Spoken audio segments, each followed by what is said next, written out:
So the Republicans are trying to pressure Joe Biden and the moderate Republicans, I mean Democrats,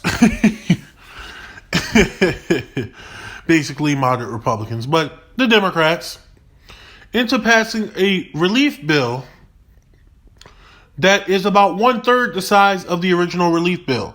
Now, according to the Wall Street Journal, the Republicans are meeting with Joe Biden to discuss their version of a relief bill, which is a $618 billion relief proposal. It does include $1,000 direct checks per adult. And the GOP's proposal is roughly 1/3 of the size of Biden's $1.9 trillion plan. It's ridiculous. Now, let's talk about what's in the bill and what's not in the bill. First of all, stimulus checks. The Republicans want to give $1,000. The Democrats wanted to give $2,000, but then they put it down to $1,400, which is a Weasley move. But the Republicans want to give you even less now. They only want to give you $1,000, and they said $1,000 per adult. This means that children, dependents, or people who are college students would not be getting the stimulus check. Now, both bills do have $160 billion toward fighting COVID-19. Now, the Republicans, who've been talking so much about schools reopening, they only wanted to provide $20 billion for K through 12 schools. Biden's plan would have had $170 billion for the schools and for universities. So they want to give no money to universities, which, to be honest, I don't necessarily have a problem with that. I think that private institutions may not necessarily need to see, but public universities and K through 12 schools definitely do. So they're cutting it from $170 billion all the way to $20 billion. Republican proposal, this is a big one, according to Wall Street Journal, doesn't provide any aid for state and local governments, whereas Biden provided $350 billion. So they essentially want to let the states go bankrupt. Child care. The Republicans want $20 billion for child care in comparison to Biden's $40. So they're cutting it in half. They're cutting everything in half. The Republicans propose extending a $3,000 federal unemployment supplement through June. Biden wants to do $400 through September. And of course, minimum wage. Republicans don't want to change the minimum wage. Of course they don't. The Biden plan would make it to $15 an hour.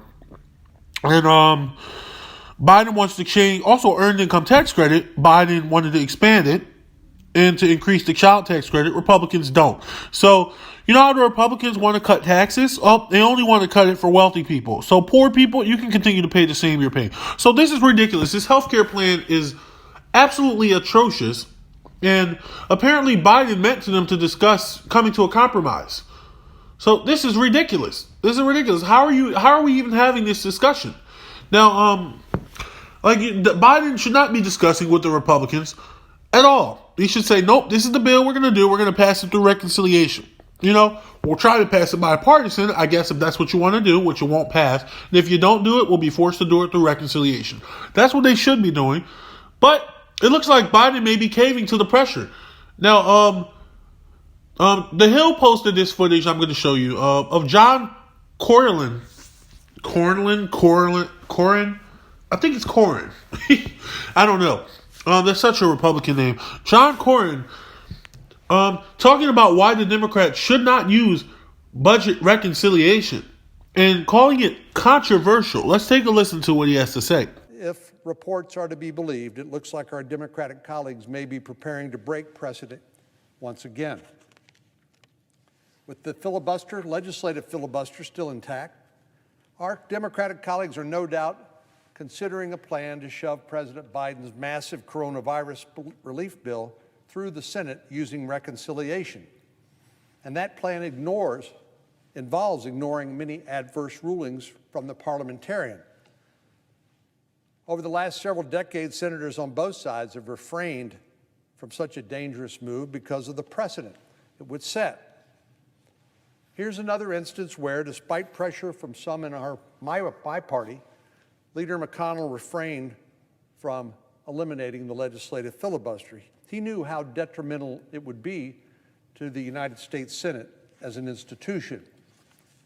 It's basically What we're hearing now about budget reconciliation and considering eliminating the Byrd rule is essentially a backdoor method to eliminate the filibuster and push the most partisan, controversial measures through with only a simple majority. In 2001, Senator Byrd said, "Reconciliation was never intended to be used as a shield for controversial legislation by depriving senators of their rights and their duty to debate and amend." He says that you should not use budget reconciliation to pass a controversial bill and implies that it's a bill that most people don't want. Okay, well, take your own advice. The 2017 Trump tax cuts, where 86% of the benefits went to the top 1%, that bill was passed bipartisanly. Oh, except for it wasn't. They used the budget reconciliation to get it passed so they could avoid a Democratic filibuster. Now, he's saying using budget reconciliation is a way to get around the filibuster, like a way to eliminate the filibuster. That's disingenuous. It's not true. It's not a way to get rid of the filibuster. It's a way to get around the filibuster when you don't have 60 votes. But it's not a way to eliminate the filibuster. That is not true. So he's lying. Number two, he's lying saying it's controversial. The American people agree on this. Even Republicans.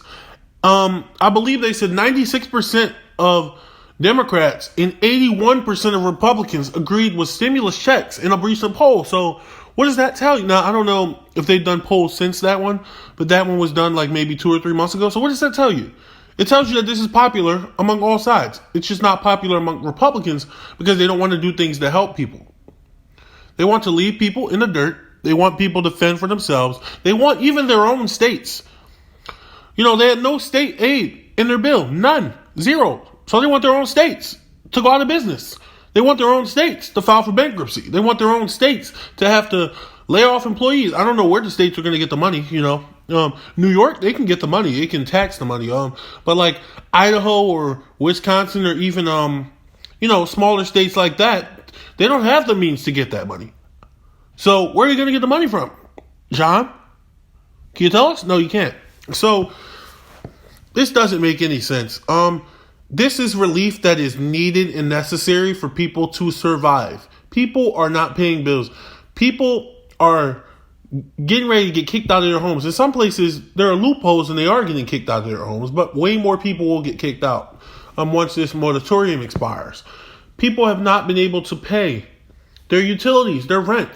People have not been able to stock their fridges with food. They said 2/3 of the country was experiencing food, what is it called? Food scarcity, or, when they're having trouble putting food on the table.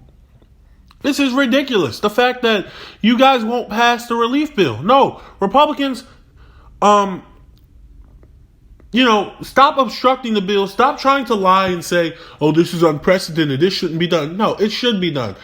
This bill is a bill to help people, and it should be passed through budget reconciliation because it is a financial deal dealing with the budget. Yes, that's what budget reconciliation was set up for. So, yes, and they get 3 a year. They're acting like they're going to just pass every single bill ever through reconciliation. No, they're not. Now, I do think that Biden should have done a standalone bill, and I criticize him for not doing a 2000 standalone bill because he probably could have got that passed. But hey, if you're going to pass all these things together and do it through budget reconciliation, great. The problem with Joe Biden is he listens to Republicans too much. He doesn't listen to Republicans like, when Rand Paul says, hey, we need to end private prisons, or hey, we need to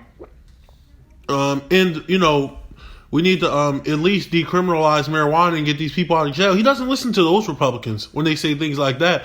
But when they say, hey, we need to not spend money, we need to balance the budget, he's like, oh yeah, I love balancing the budget. Republicans and Democrats, we can work together. We can work together to get things done. Come on, man. Come on, bro. Are you serious? And then the fact that they're trying to act like this budget reconciliation is some unprecedented thing, it's a load of bullshit. You guys just did the same thing in 2017. The exact same thing in 2017.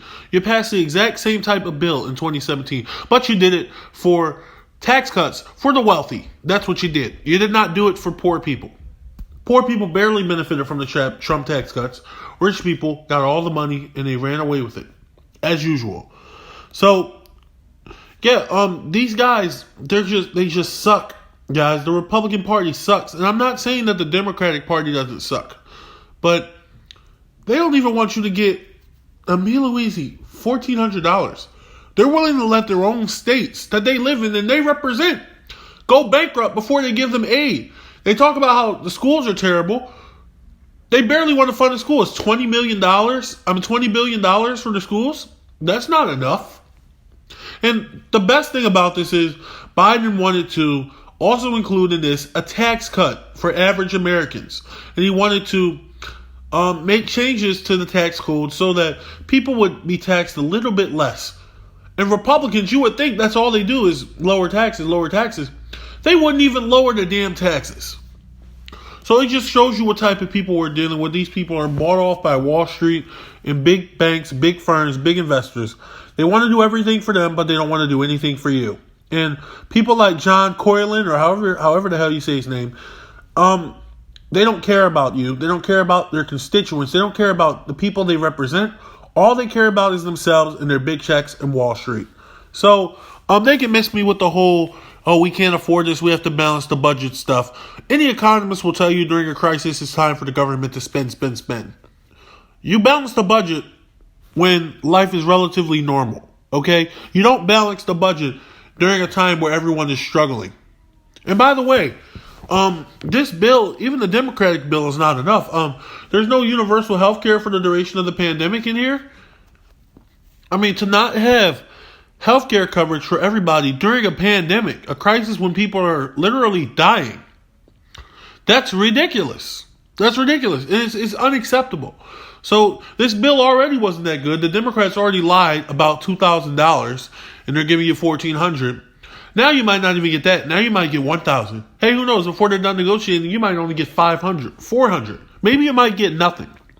Because if these conservatives and these so-called Democrats, which are really moderate Republicans in Washington, D.C., had their way, you would get nothing at all. So it just goes to show you guys, this is ridiculous. The games that they play with people's lives. People are dying of COVID. Can't pay their medical bills, can't pay their housing, can't pay their car insurance, can't put gas in the car, can't put food on the table, standing in food lines. And what do? Oh, let's try to give them as little bit as possible. That's what they do. This is who they are. This is Washington, D.C. to the core. And they just don't care about people whatsoever. And by the way, one last thing. He says, oh, they're trying to circumvent this to do a 51% majority. Yeah, a 51% majority. That's what you should do. 51-50. There should be no filibuster. There should be no filibuster. The fact that people in D.C. act like everything is just run of the mill and everything is normal and it should stay this way forever is completely, it's idiotic. It's just idiotic. It's just dumb. Like, imagine having a country where majority doesn't rule. Oh wait, that's the country we live in now. Come on, if you really believe in true democracy, then if you have a majority, you should be able to pass your bills. Bills should pass 51-50. No filibuster. And by the way, I said this when the Democrats were not the majority. When the Democrats were the minority in both houses. This was my belief. You know why? Because I am principled.